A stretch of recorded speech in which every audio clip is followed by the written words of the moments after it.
El síndrome coronario agudo se produce por la obstrucción de las arterias coronarias,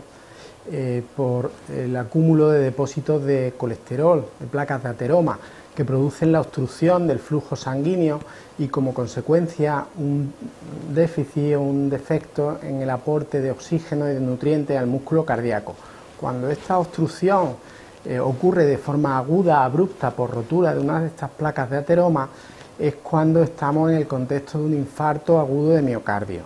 y como consecuencia se producirá la lesión y muerte de una zona del músculo cardíaco.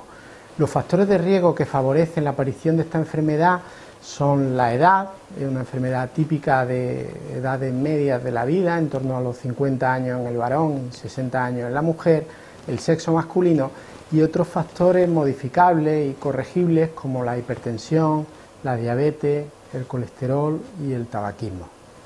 Las enfermedades cardiovasculares son la primera causa de muerte en los países occidentales. Concretamente en España, la cardiopatía isquémica y el infarto agudo de miocardio son la causa del 10% de las defunciones.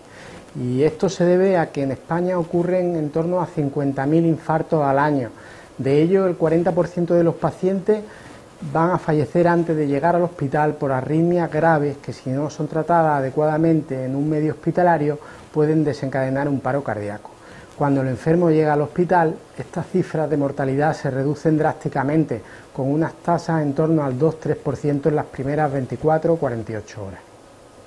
Esta alta mortalidad prehospitalaria antes de llegar al hospital hace fundamental educar a la población para poder identificar de forma temprana aquellos síntomas que puedan corresponder al inicio de un infarto agudo de miocardio. El síntoma más característico es el dolor torácico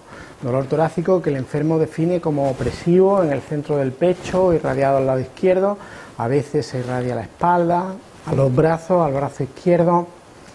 a la mandíbula, al cuello, de más de 15-20 minutos de duración y en muchos casos acompañado de otra sintomatología como sudoración, náuseas, vómitos, etc. El diagnóstico se basa fundamentalmente en las características del dolor torácico, la realización de un electrocardiograma y una analítica sanguínea que nos permite determinar la presencia de una serie de marcadores de daño miocárdico. Es importante que el tratamiento se inicie lo antes posible y el paciente se traslade a un hospital habilitado para la aplicación de las más recientes técnicas terapéuticas.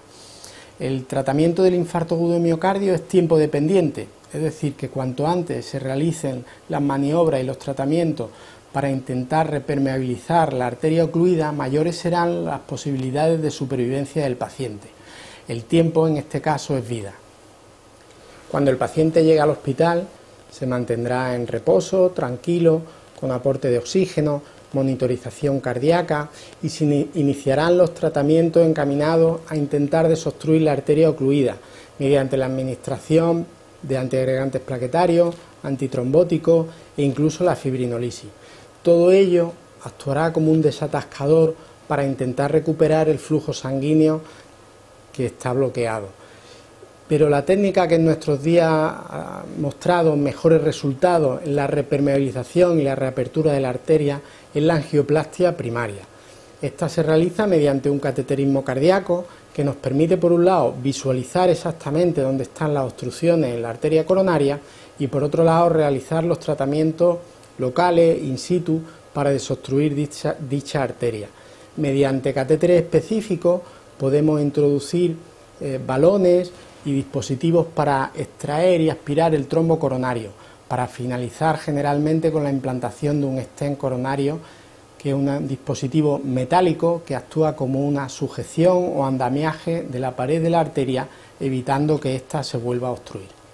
A pesar de que estos tratamientos han conseguido que mejoremos mucho los resultados en cuanto a supervivencia de pacientes que sufren un infarto agudo de miocardio,